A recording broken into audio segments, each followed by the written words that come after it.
So when you were on the team, it wasn't a youth level. It was No. the main squad, Yes. the one squad at like 12. Yeah. Oh my gosh. So you make it, you make it. Yeah. And you made it at that level, that age? Apparently I did. Yeah.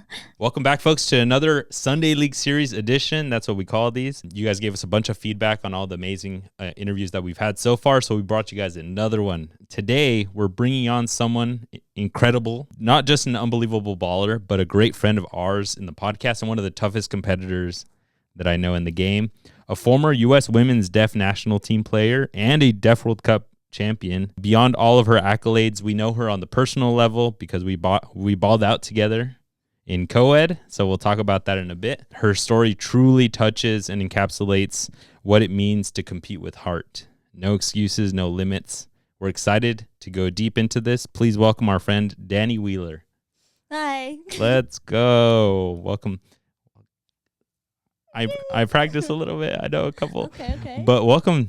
Thank you for having me on your podcast. Excited to have you on. Excited to talk everything about your footy journey because it's a really interesting one. I've always thought it. I've always wanted to have you on. And let's cheers and get going with it. Cheers. Cheers.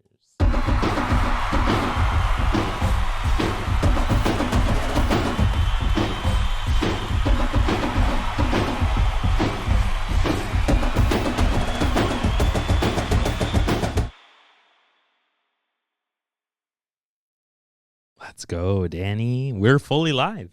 We're good. Live. We're not live, but we're good. We're moving. How are you? I'm good. How are you? I'm doing good. You don't seem nervous at all. I think we got all those jitters out. I'm totally nervous. I hope you feel comfortable. We'll get, after one or two answers, you're just like, oh, we're okay. We're moving. We're moving and grooving. But thank you for coming on.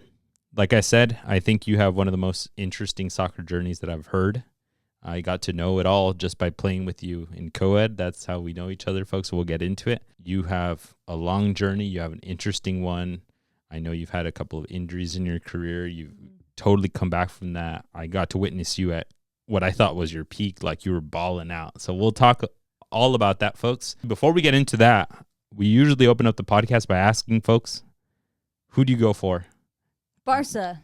That's like your number one? Number one. And your one and only? Yeah. I'm not necessarily a soccer watcher, but it has to be Barca. So you did tell me a little bit that this is because of coaches. Yes. What did the coaches tell you or what? They've trained us how Barcelona was trained. Okay. So the way that they were trained and practiced, that's how it was our mentality. We had to. So like the tiki-taka, do you remember hearing about that? It's like the give and go and the moving and the touching and 1, 2, yep. 1, 2, 1, 2, touch and move.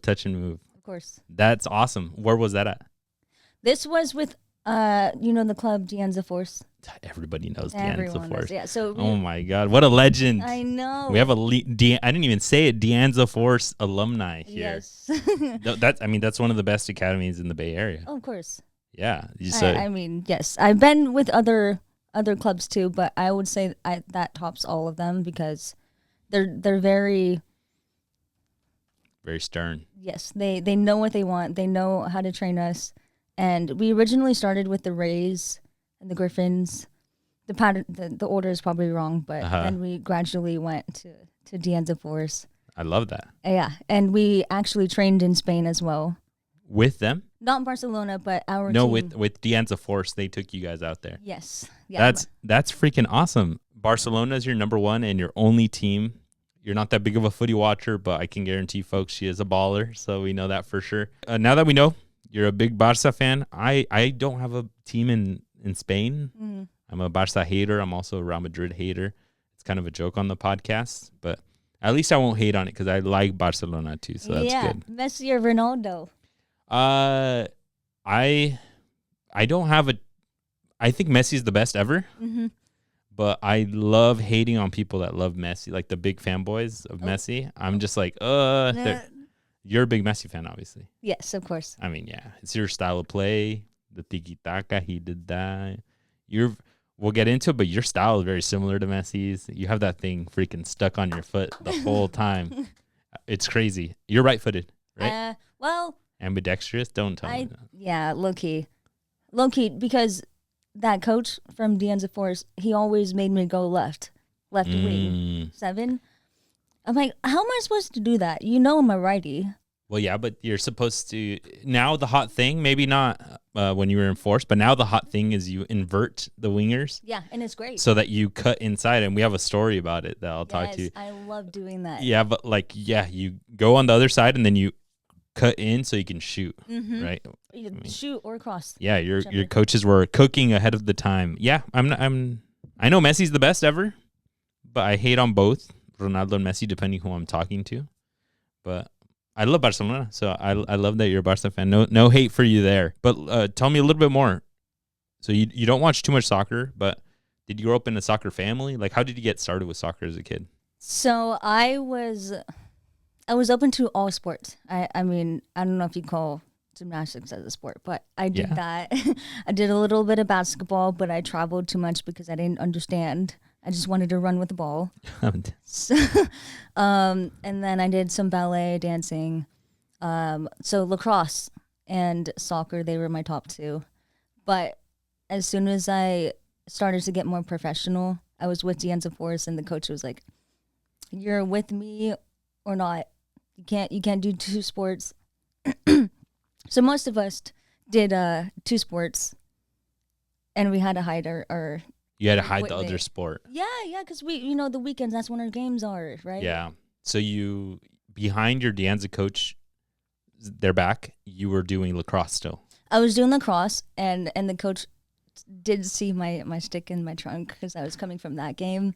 But I wasn't the only one, so I'm not. You're like, I just do it for fun. Yeah, I just with my cousins. I was just practicing myself. Exactly, yeah. So I had to, there was too much equipment and there's not enough time to do everything, so it came down to lacrosse and soccer, but I was more serious with soccer. And because lacrosse, as you should be. Yeah, right, as you should be. Lacrosse wasn't as popular, so I couldn't really go further with lacrosse. As much as I loved it, I still love it. I miss it. You can get all the aggressions you want. Just start hitting people. They hit each other with the stick. Yeah, and it's legal in some areas on the body. Some areas of the body. Yeah, it's like, great. No, like I've seen some college stuff of it, and they like the guy that's holding it is getting whacked at the arms the whole time. That's legal. And I'm like, that's gonna break an arm at some point. Probably like, good. Yeah, right? Yeah. Oh my God, no, it's scary. Too much for me, but I'm glad you went the soccer route, or else you probably wouldn't be on this podcast. But okay, so you went soccer. Did you start off? You weren't on Deanza from day one, right? You said you worked your way up. Definitely, yeah. No, I started with sporting. Santa Clara Sporting. Yes. Oh my God, that's a great way to start. Yeah, right. Yeah. I think I was about 7 years old. And that's when my cousin Maddie, co-ed. We know Maddie. Shout out Maddie. She watches. Let's go. I miss you. Yeah, we started playing sporting together, and I met her coach, and we did some combining and everything. She's your cousin. She's a little bit older than you, right? She is. She's a couple years older than me. I think around 6. Could be wrong, but 6 years older than you? That's a lot older than you. Oh my gosh. Yeah. Okay. So then you joined Santa Clara. She was also there. Yeah.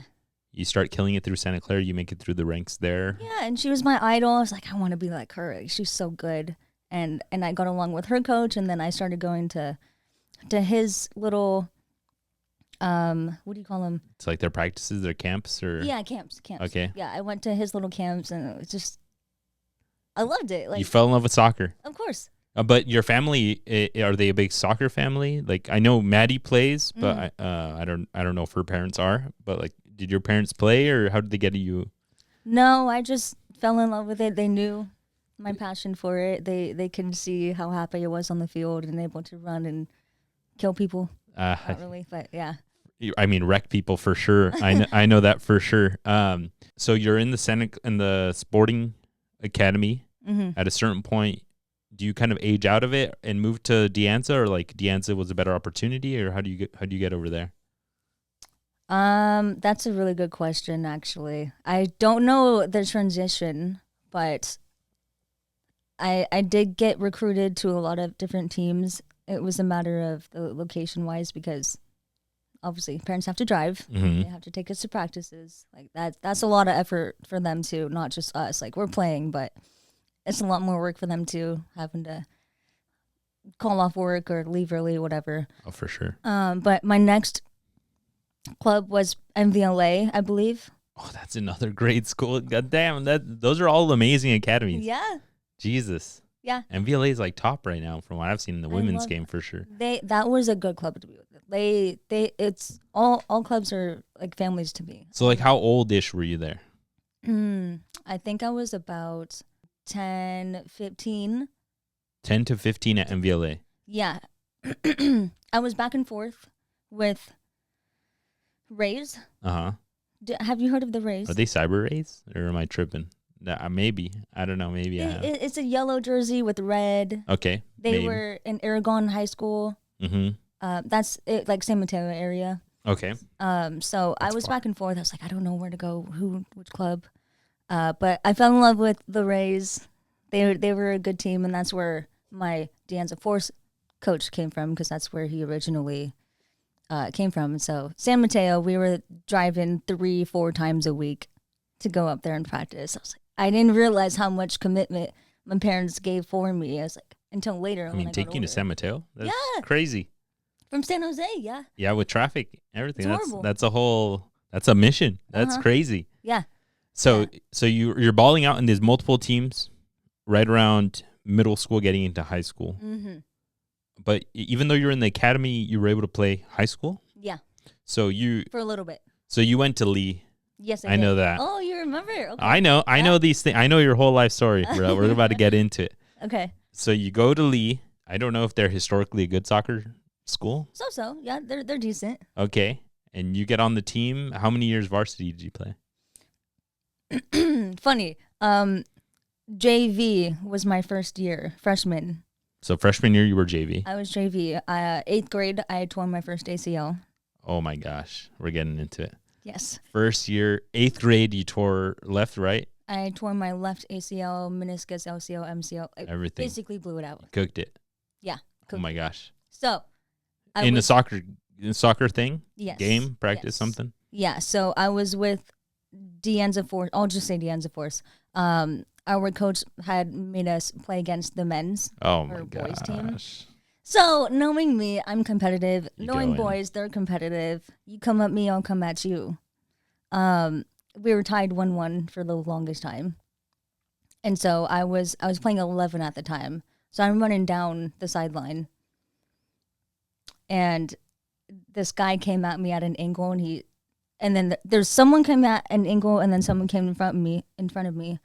And so one of the guys stepped on my foot, and I was still trying to run full speed, like I had no brakes. Basically you got sandwiched. I got sandwiched. So and it's one of those situations where like your knee stays in place, but your body's trying to keep going. Yeah, I seriously couldn't stop. Yeah, I was just so full on ready to go to the goal. Couldn't. Did you guys? Did they go in for the ball? Like you guys smashed with the ball? No, they were going for me. That's it just went full contact at you. Yeah. The ball kept going. They were coming at me. Because like the most frequently seen injury that I see is like when people go for 50-50 balls and then you kick it, your knee stays in place and it just turns, right? And basically, it's almost like 2 plastic water bottles. Just crunch. That's how my knee was. That's how it felt. Oh my gosh, that must have been terrible. It was. It didn't hurt as much because of adrenaline.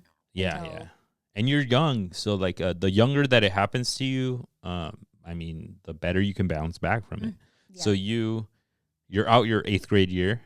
You don't play middle school or academy, sounds like, but you get to high school, comeback story. Mm-hmm. You're like, I'm gonna play again, and you play JV, 9th grade year. You learned a lot in high school, different than academy ball, or what do you think? JV? Yeah. Definitely. I mean, because you had to go down. It is going down a little bit in level, right? You weren't on varsity, but you were getting back into it. Probably. Yeah, I was more concerned about my process and getting back to it. I didn't want to hurt myself anymore than I was. I didn't want to.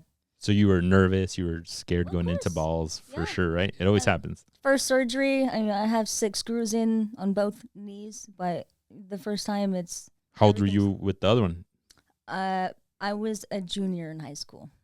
So you both cooked at a certain point, but young, hopefully, because I saw you ball out. Apparently now I'm knowing that you had 2 ACL surgeries at that point, and you were still top level. Oh my God. That was not going to stop me. That's great.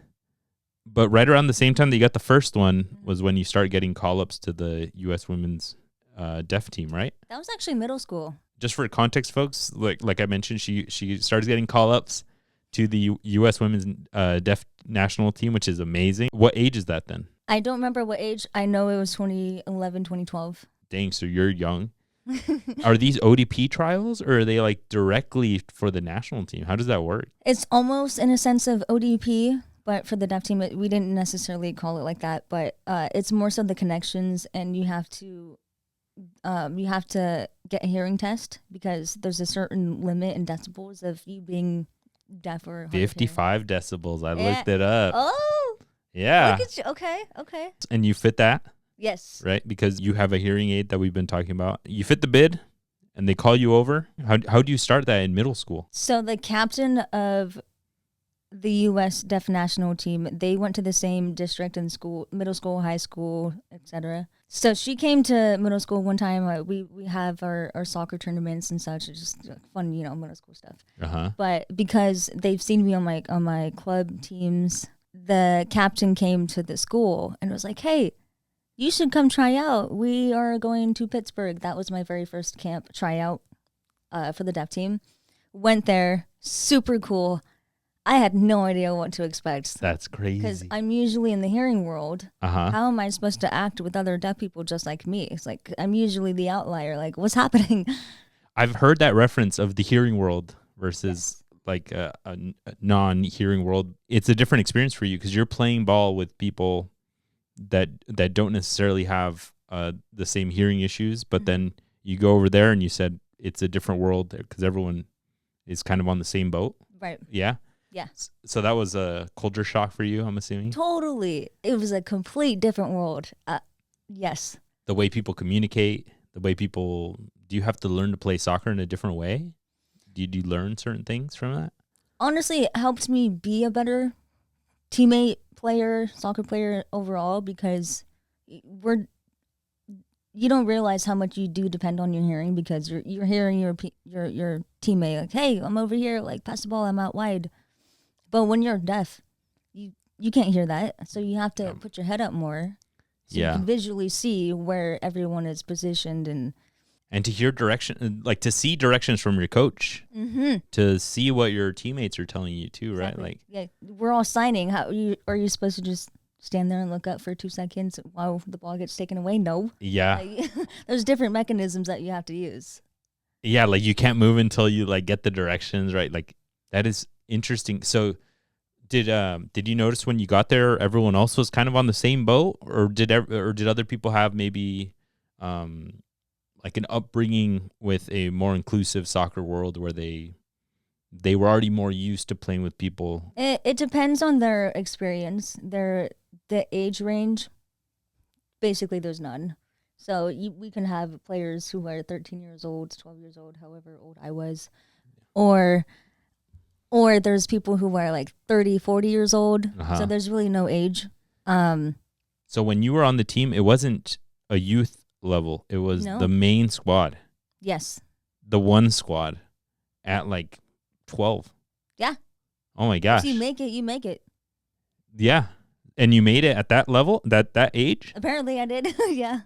Oh my gosh. That's astounding. Wow. That's like a lot to take in. I'm like, I thought when I first looked into it, I was like, oh, she was like in the U15s, maybe U17s. No, you were with the freaking adults. Yeah, there's no range whatsoever. It was intimidating. It was very scary because of their experience. Like you asked, it's very different because they're all casual and I'm over here. The very first experience that I had was, so when we're playing together, we have to take our cochlear implants out or hearing aids out when we're on the field. So when we're playing, I could not hear myself breathe. Oh my God. You know, because we're used to hearing ourselves like panting, you know, stressing out and running. But I could not hear a single thing. So I'm like stressing out even more. It's like, am I even breathing? Yeah, you're like, am I okay? Like, what is this? am I functioning? Yes. Like, am I gonna break down or something? Yeah, so it's very different. You just have to use your eyes more. Yeah. To listen. Yeah, I mean, you have to like re-sensitize with other things. Hyphenate your other senses. Yeah. Yeah, that is a lot of the more adult players that are there are probably more used to it. They've had tournaments, they've had games. They know that's interesting to hear that everybody has to take out all form of hearing aid to be able to play against each other, and it's like a level playing field at that point. Yeah, it's and everyone is signing. Everyone has their own ways of communicating outside of that, and it's all fair in game, which is awesome. Oh my gosh, that's interesting. Because now I'm looking back at it. When you were on our co-ed team, you brought Nikki over to the team. Yes, I love Nikki. And Nikki was our outside back for a little bit. Yeah. And then I remember she tried to talk to me a little bit about like telling me how to like push up with like sign, like when we would have to push up after we'd like clear a ball. And I remember I did it a couple times and I was like, yes. Let's go. I was like, we're communicating. Let's go. That's so interesting. So it was a culture shock for you. It took you a bit to get used to it? Yeah, it took me a couple practices. Mm-hmm. But then at a certain point, you notice your breathing, you could tell you're good, and you're back to cooking. I mean, I had to check my pulse every once in a while. I was like, I'm still breathing, right? But it's good, yeah. I get a lot of anxiety. I feel like I would be like, it would take me a while. I'd be like, to trust it. Yeah. So how fun was that? I mean, you're a preteen. You're there for a bit. Do you go to tournaments with them as a preteen? Or what's your experience with them? So everyone is from all over the world. Mm-hmm. People from Florida, Texas, Colorado. So we get to meet a lot of different people. We met at least 2 or 3 times a year. We weren't very known. The deaf culture, it's like 5% of the world. So we're not like the hearing World Cup and world team and everything, but we've slowly been more well known as like the paralegals or different Olympics. The Paralympics, I think. Paralympics. There's a separate Deaf Olympics. Is that like a separate thing from the Paralympics? Yes, that's us specifically. Nice. Yeah. So was there any inkling for you to ever go to the Deaf Olympics, or did you mainly just do the Deaf World Cup? Just the World Cup. My injuries is what really impacted the time of going, because it's every 3 years. My injuries, the process, and it was probably about 6-7 months. So I was able to go training with them. We went to a lot of different locations. We were hardly ever in California. It was usually, yeah. That's what I've noticed in the soccer world. They don't like the West Coast. No, they don't. We went to a coaching conference, and it was the one time they came to LA. Yeah. And everyone gave them feedback to never go back to the West Coast, because apparently soccer is so big in the East Coast, and not everyone wants to fly all the way over here. Oh, please. I don't know what's going on with that.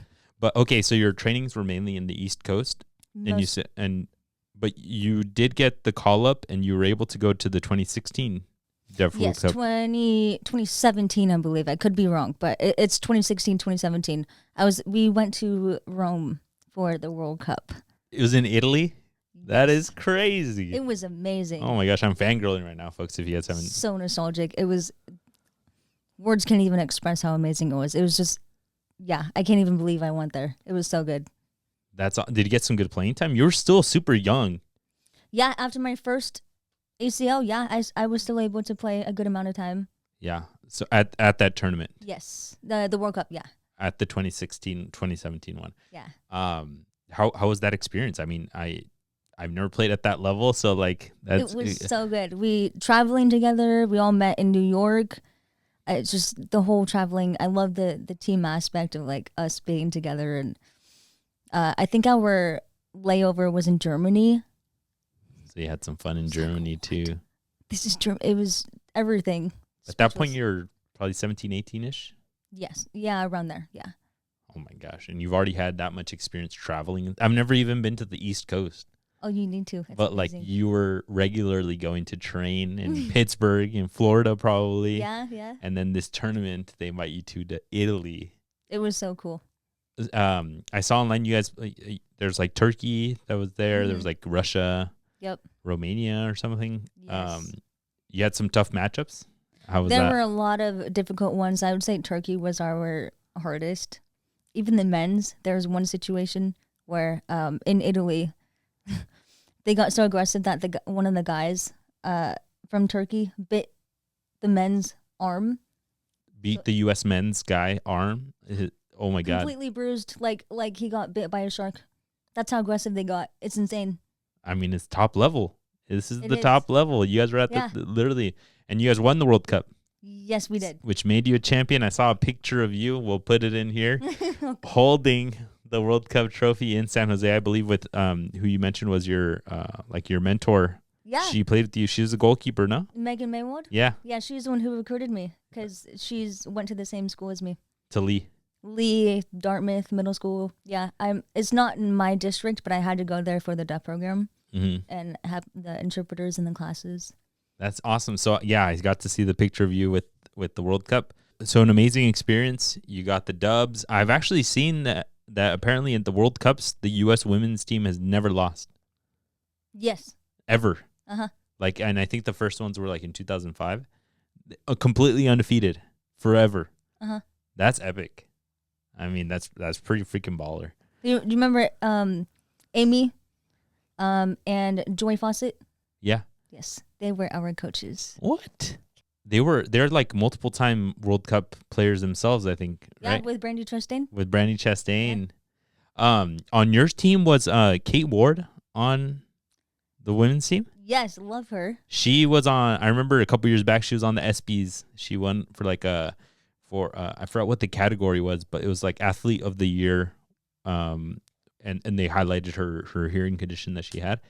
And I was like, that's so badass. And she's been to multiple World Cups. And dude, I've seen clips of her play like on Instagram and stuff. And she was freaking a stud. Yeah. Oh, she is. Oh, always has been. I love that. So you were there with some freaking big names, with some ballers, and you were traveling the world.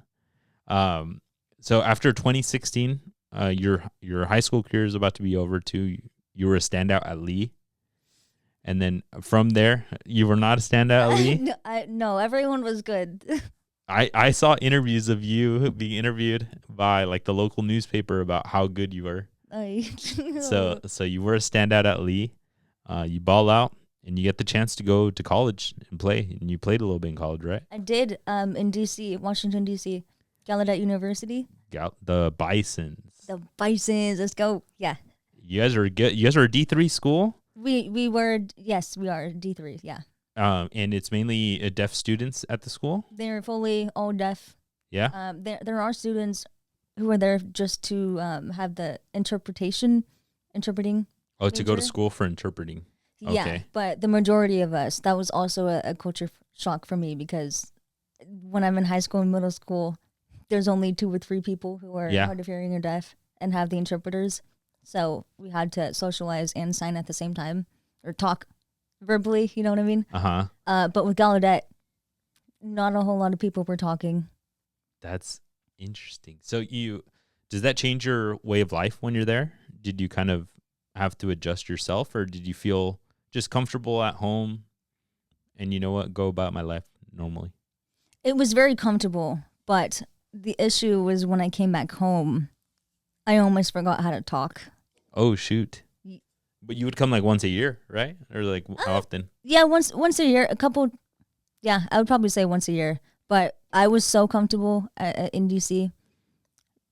I just really, I had no problem not talking. It's just, I had to get my words back. I'm like, how do you say this? And my mom and dad were like, what are you saying? Huh? What? Yeah, because we're all mute. There's a lot of people who were mute there. Okay. And because not all the soccer teams there were hearing or deaf. There was probably, I think, only 2 or 3 other schools that were deaf. The other schools in your conference were in not? The district, no. Yeah. So okay. So we had to take our hearing aids off, just like the deaf national team. But everyone else that we were playing against were hearing. So to me, that was kind of a disadvantage for us because we can't hear and they can hear. Wait, for your university, they made you guys take them off too? So yeah. Even if you're playing a team that had full hearing capabilities, they didn't have any hearing implants or anything? Yeah, no, they were all hearing, and then there was us. But that was just your school policy? Yeah. Okay. That makes sense. I thought it was like the conference. Oh, being no. Like, oh, you guys need to. Yeah. Just trying to mess with you guys or something. No, but that's, I mean, you guys were a pretty good school. How do you guys do? We were pretty good. I mean, knowing that the other teams were hearing, we can only do so much and try our best. You know, we were pretty good working together, knowing that we can't hear each other, but the other teams can. But the thing is, I'm not completely deaf, so I can hear certain things. So you're like, joke's on you guys. Yeah, honestly. I can hear your game plan. Yeah, I can hear the game plan. I sign and interpret. And then you tell your team, let's go. This is what's happening. Yeah, exactly. They don't know. But there was this one time we were playing against New York, and this girl was so mad. She was so mad at my teammate, but she was right next to me. She was defending me, but she was speaking loud enough because they didn't realize. They think you can't hear. They're like, I could say whatever I want. You know, I'll be as close as you as much as I want. She's over here talking smack, like mad smack about my teammate. Of course, I'm protective. I'm gonna protect my teammates no matter what. I hear it, I'll tell you, or I'll just take care of it. Yeah, just take care of it. You know what? Over here, take a yellow card. Yep. We're fine. Actually, we move. Yes, I did. I got a red card.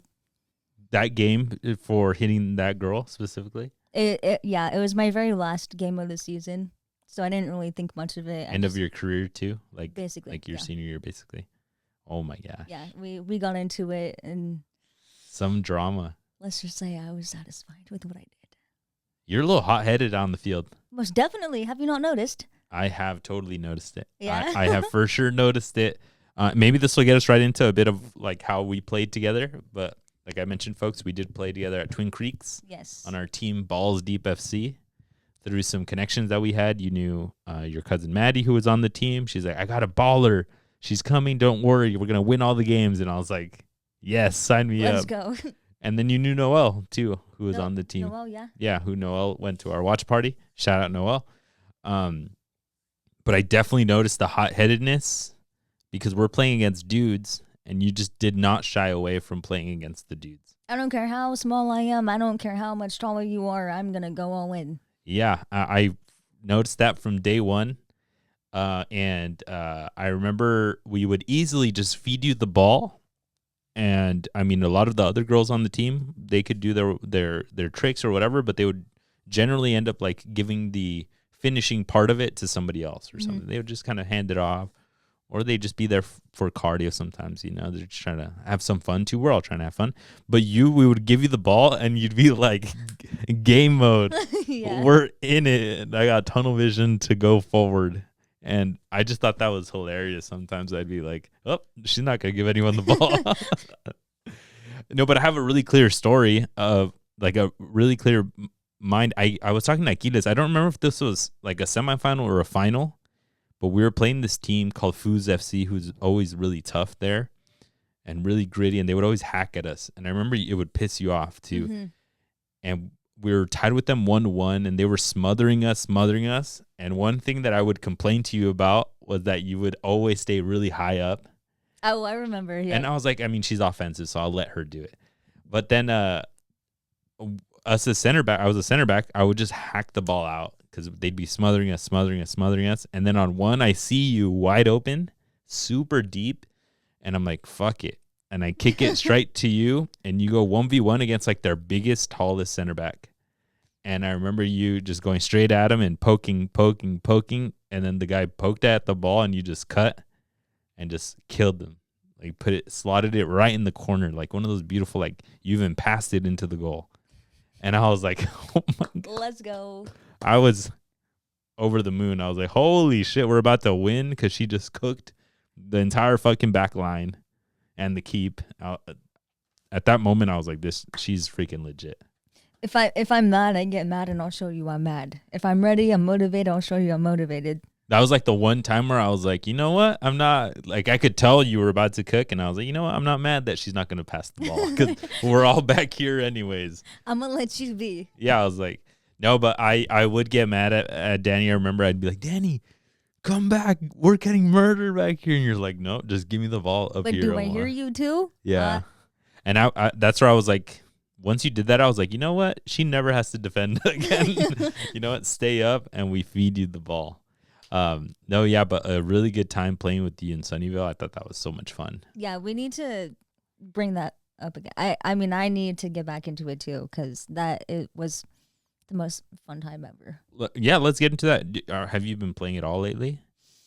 No, if I'm being honest, no. That was the last time I've played. I've been trying to focus on my career and see what I'm trying to get. Your professional career. Yes. Yeah, hopefully. Yeah, maybe once you get settled there, that's when you start feeling more comfortable to start playing again, right? That's kind of what happened with me. I stopped playing a little bit after college. Mm-hmm.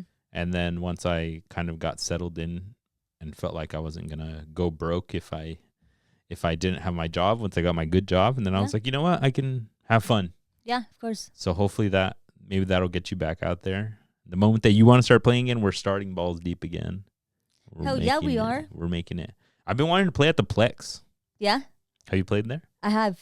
It's been a while though, but yes. It looks like a fun place. It's close to here. Mm-hmm. So hopefully we can do that and we'll get it rolling again. But after 2016, you go to that World Cup. I did. You win it. Yes. You're a freaking champion. That's crazy. You're the pride and joy of San Jose, California, of Santa Clara. But like what happens there? Do you keep training with the national team or do you start taking breaks at that point? What happens? It's more so we wait for camps. For the next camps. Yeah, it's hard to meet up just because everyone is all over the States.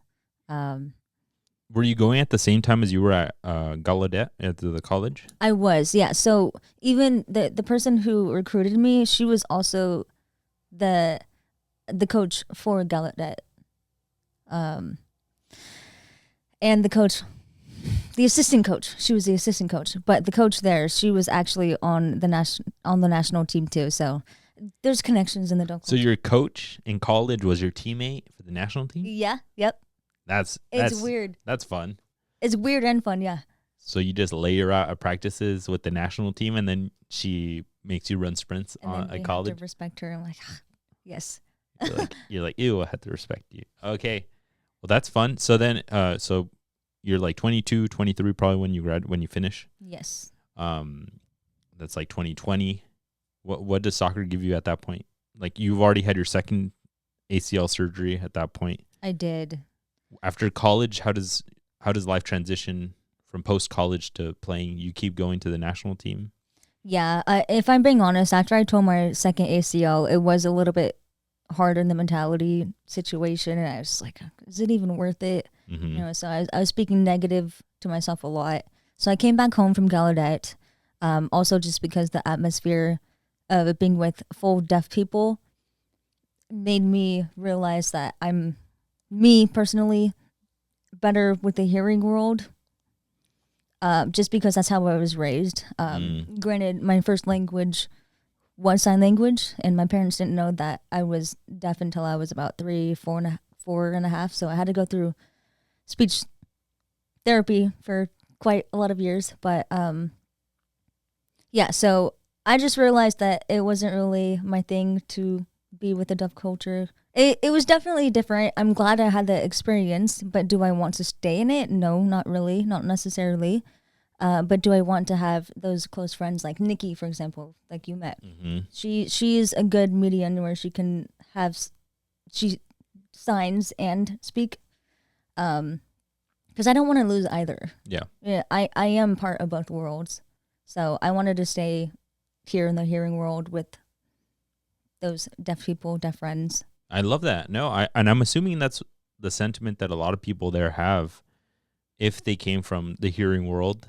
And also because I'm assuming, and this is me making a pretty big assumption, but I'm assuming you guys are just assimilated to the normal world. We totally are.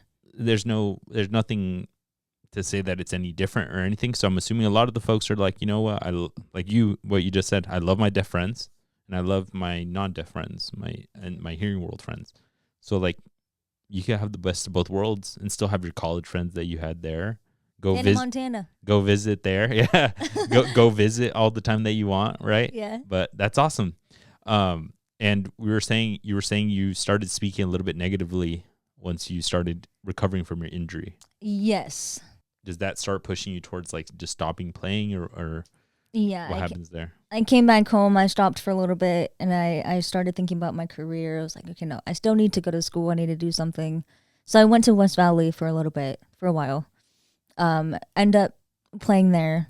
That was also amazing because I just needed to get back on there. It made me feel so much better. So after college, you went to West Valley. We're doing some of the professional courses, I'm assuming, and you're playing again. Yes. Dang. I played against West Valley. Oh, did you? For Gavilan College here in Gilroy. Oh. Yeah, they didn't have a women's program probably when you were there. They just started it up like last year, I think. Okay. What year did you go? 2011. I'm old, bruh. No, you're not. I mean, 2011 in college? Like, that's crazy. No, but West Valley's men's and the women's are always super good. Yeah. Evergreens, too. They were your guys' rival, I think. Pretty good, yes. So you were cooking local chicks at that point. You're like cooking all y'all. Yeah, you know me. Yeah. Mm-hmm. Yes. So, yeah. So you're playing community college, but that's just to get your soccer itch out, I'm assuming? Soccer itch. I just needed to be out there. I needed to help my mentality and just realize that, okay, you have injuries. Is that going to stop you? No, it's not going to stop me. Who cares? You have matching scars. If it would, yeah. It's nice. You got them on both now. Yes. If there was somebody that I would think has the mentality to be like, dude, nothing would stop me, it literally would be you. So that's awesome that you got back out there. And that in a healthy way, you were balancing your professional career and soccer. Mm-hmm. But there came a certain point, probably after West Valley, where you just didn't want to play anymore? I think I had to focus on my career. Right? I mean, soccer is not always going to be there, but career life. I mean, now in society, it's kind of hard to keep a career, especially with AI taking over. I don't even want to get started with that, but it's scary. Like, you have to do something, right? Yeah, you have to find a role that won't be taken by AI. Exactly, and it's really hard. Yeah. So so you're done with soccer after West Valley. You're playing for fun. That's where we meet. We have a good hoot and a half. Yep. But now we're talking. I want to get you back out there. Hopefully at a certain point, like you said, you get into your career soon. We get back. We get the team going again. We'll be looking for folks in the audience to be part of the squad. Come out and help us out. You'd be back. You'd be down to come out and play for fun. Yeah, I would love to do that. I mean, seeing everyone too, like, it just made me realize, like, I missed you guys. Yeah, we're all so heavy now, so we're not gonna. You're gonna be the one that's gonna be cooking for us, and no, because we tried to play right before the new year, like maybe a year ago now, and we're struggling against the younger teams because I mean everyone's younger. Oh, fresh out of college and everything. People are getting younger, but we're not getting. We're getting older. The teams but we still love it. The teams are staying the same age of fit people. And then we're getting older, and that's the tough thing. At the end of the day, we're doing it because we love it and we have fun. That's it, exactly. Full circle. Yes. I love where you're getting with that. Like, soccer gave a lot to you, and it probably took a lot from you. And you went back and you kept playing, and you loved it, and it helped you.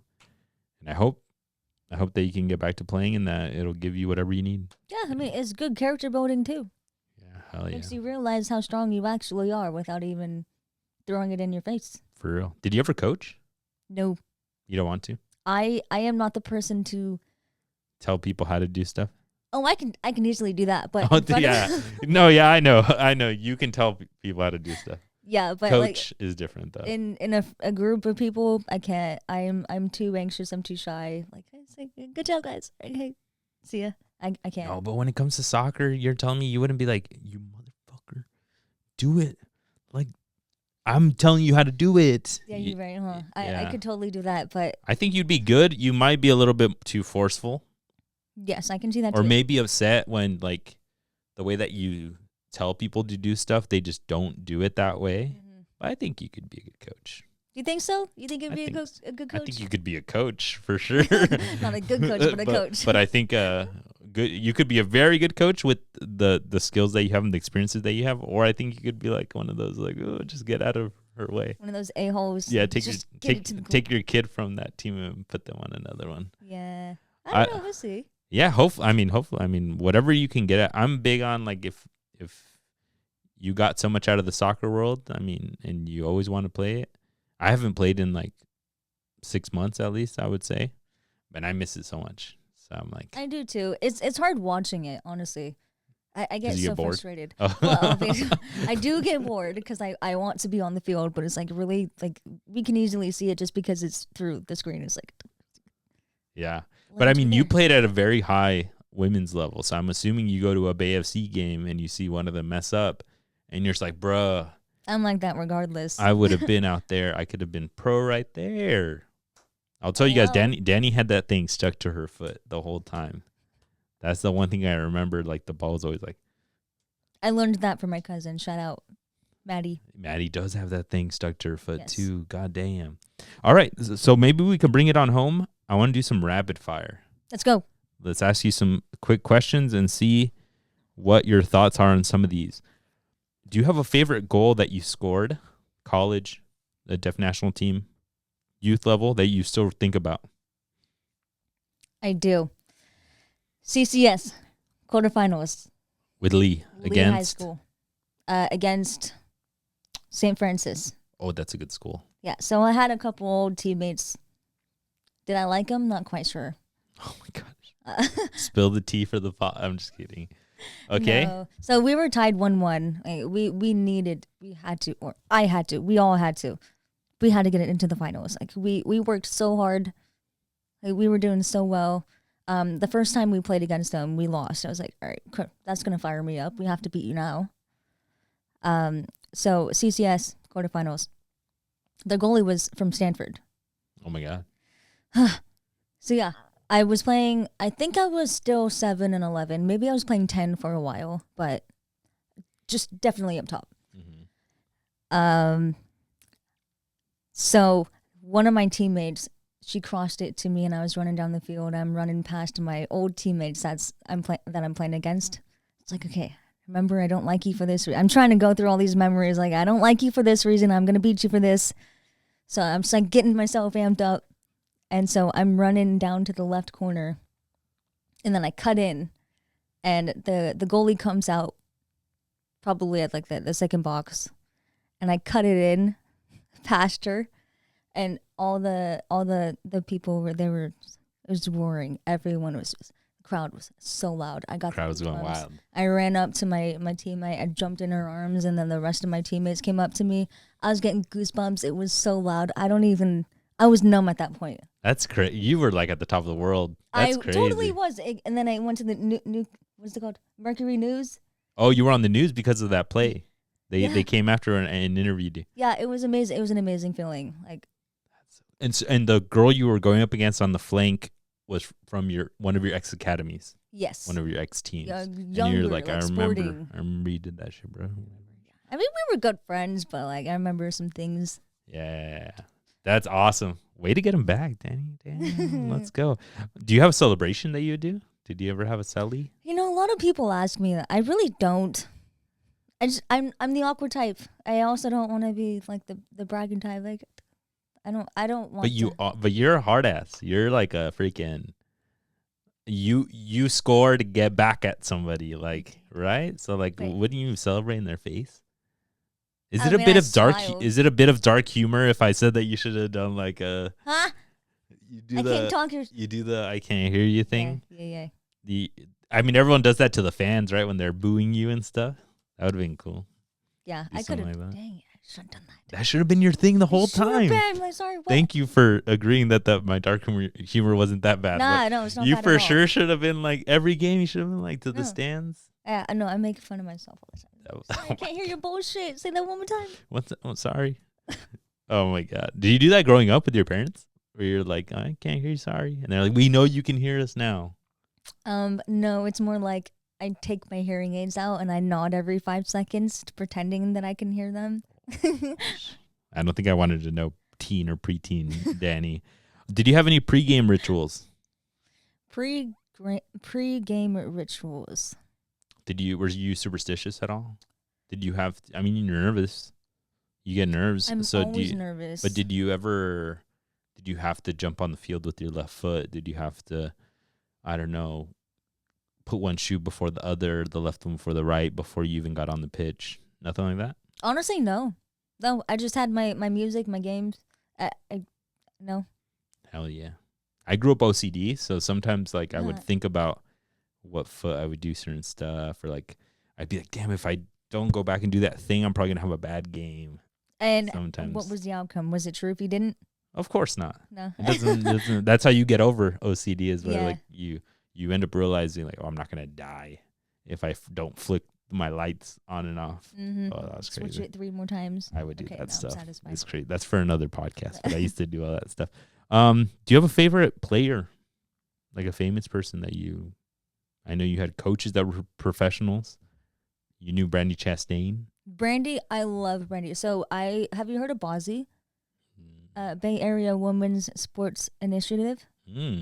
So it's a group of people who get together and we coach people who have disabilities like hearing and other autistic. You guys do the coaching. The organization does the coaching.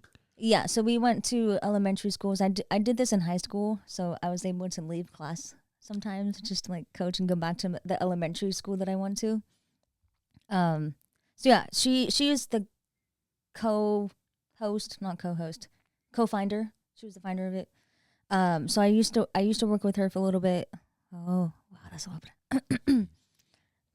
Yeah, so I worked with her for a little bit. It was really cool. It was super nice. She was one of my favorite because also with Deanza Forrest, she also was an assistant coach. Yeah. So I saw her a lot. Even Nikki, she used to work with her. Oh, dang. Her husband, I think, coached Santa Clara Women's. Yes. Right? Yeah. That's actually how. See, I'm tapped in. I know. You know everything. I know. I know things. Any other role models you had growing up in sports overall? I'm dead. Just blatantly messy. Messy, period. Okay, that's good to know. Okay. He's not a short Ronaldo. king. He's a short king. Okay. He knows. Do you like short kings? Is that what you're telling the world right now? For sports wise. You're like, never mind. You're like, I take that back. Folks listening to the pod, I don't like short kings. Yeah, sports wise, like it doesn't matter how short you are. Especially in soccer. Know, yeah, you know the game. You know how to move with your feet. You know who to pass to. Exactly. He could do it with his eyes closed. I'll tell you that. Do you have a hardest opponent? You said Turkey in that World Cup, but do you have somebody else come to mind? Who is the hardest maybe person too? Did you have somebody that you couldn't get past? I know that's probably a big no. If honestly, myself. Oh my gosh, that's a good one. It's definitely myself. That's real. Yeah. I am my biggest critic. But you're also your biggest you also have like the mind of a lion, Dani, because like, yes, I get it. You're saying like you're a critic, you're harsh on yourself, you self-doubt, but you also are the reason why you get through 2 ACL injuries and you make it to the national team. The reason why you make it on the news for balling out for high school, you go to college and play D3. So like give and take, bro. You're also like your own champion. It's a good and bad thing that I am my own critic. Yeah. I think that's a great answer. I was going to follow up and be like, no, somebody else. But no, that's an awesome answer. Yeah. I love that. Favorite stadium you played at? You played at some stadiums in college or like cities that you've gone to and played at. I'll take a city if you don't remember the stadium. Rome. Okay, Rome. Where else has the national team taken you to? Well, that's the only place that I've gone to just due to my injuries. Outside of the U.S.? Sorry? Outside of the U.S., you only went to Rome? Yes. Yes. I swear you had told me, didn't you guys go to Hawaii for trainings? Training, but that's not like... That's it, too. What was the most fun training place you went to? Still, Rome. It's Rome. It's like... It is. It's I heard somebody call it. They're like, you think the U.S. is old? They're like, you go there, shit's old. Mm-hmm. Do you agree? Like, shit's like, it's old stuff. It's like you're walking the streets there. You're walking into a canvas. Yeah, and it's like everything's old, like the Colosseums and stuff. Those things are not new. They don't fix them up. They're favorite. You said favorite in the U.S. Then tell me a city that you've been to for soccer.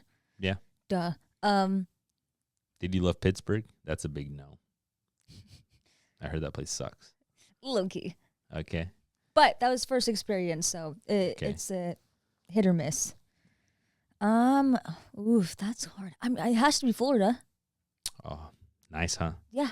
Did you see a crocodile? Alligators? Oh yeah, they are very scary. Oh, but hell no. For soccer, it was hard just because I don't do well necessarily in heat playing soccer. I wouldn't either. That's humidity too. Compared to here, I'm out, coach. It's I'm rough. out. Yeah. I'll take this dry heat. And I still don't love it here. When we used to play 90, 100-degree heat here, I'd be like, coach, I'm out. Yeah. Well, our games were at, 8 o'clock at night, too? That helped. When it was Your guys' freezing. games? No, when we did co-ed. Oh, yeah. The earliest was 6:30, 7:30, 8:30. That's right. And even when it was hot, I'd be like, oh, yeah. No, I don't want to play. But it'd be like 20 degrees cooler. You know, it was bad. No, yeah. I'm fine playing in the evenings. It's so nice. Just put a sweater on. You don't even need to wear the jersey. All right, Dani. Well, I think we got some good stuff. I appreciate you for coming on. Yeah. We usually close out the pod by letting the guests say whatever's on their mind. If you have a message that you would like to give anybody within the community, if you'd like to inspire the youth, up to you. If you have anything that you're working on that you'd like to shout out, any of those things.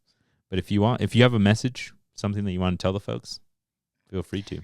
I have so many things running through my head that I can't even focus on one. Get out like 3 of them. Let's do it. Give me one. Give me one, and then we'll just keep it rolling. Give me a message you want to give somebody that might be tuning in. Whatever someone says about you, don't let it get to you. I love that. Because you are your best advocate and worst, but you need to go for the angel, not the devil. That's awesome. Give me another one that you were thinking. You had a bunch of them. Too much pressure. Huh? Too much pressure? No, there's no pressure. Take your time. Anything you got for folks that think that a condition that they have or something that they're dealing with is more of like a disadvantage? I think we're coming to a world where we're seeing they're not disadvantages, they're differences maybe. But anything that you want to tell the youth that think like, oh, I can't play soccer because I have a hearing aid like you did as a kid, that never stopped you. You went out and played, and you had an amazing soccer career. Goddamn, one of the most decorated I know of on a personal level. Anything you tell the youth that are just like, no, I can't play. I shouldn't go play. Bullshit. Hell yeah. They're no matter what disability you have, it should not stop them at all. You're special in a different way. You're special in a different way. Who gives a fuck? You can still be an advocate. You could be a baller. You can be a baller. You could be an advocate. You could be whatever you say your mind to. You can be involved in whatever way you can. Mm-hmm. Right? Just spreading the word at least. You could do a podcast. Let's go. You could do a podcast. Worst of all things. I don't know. Yeah, my podcast. I need to get going on mine. Yeah, you need to get going on it. Have you seen it? I don't know. You sent me. I listened to one because the first one maybe you sent it to me. Yeah, it's been a while. Let's go. This is the universe telling you to get back onto it. It is indeed. But Dani, I appreciate you for coming out. Thank you for having me. Of course. We hope that you guys loved this. Don't forget to like, comment, and subscribe. Tell us who you guys want us to have on. But we have some amazing stories. That was so interesting, and I had a great time with you. And we'll talk soon, folks. Peace. Bye.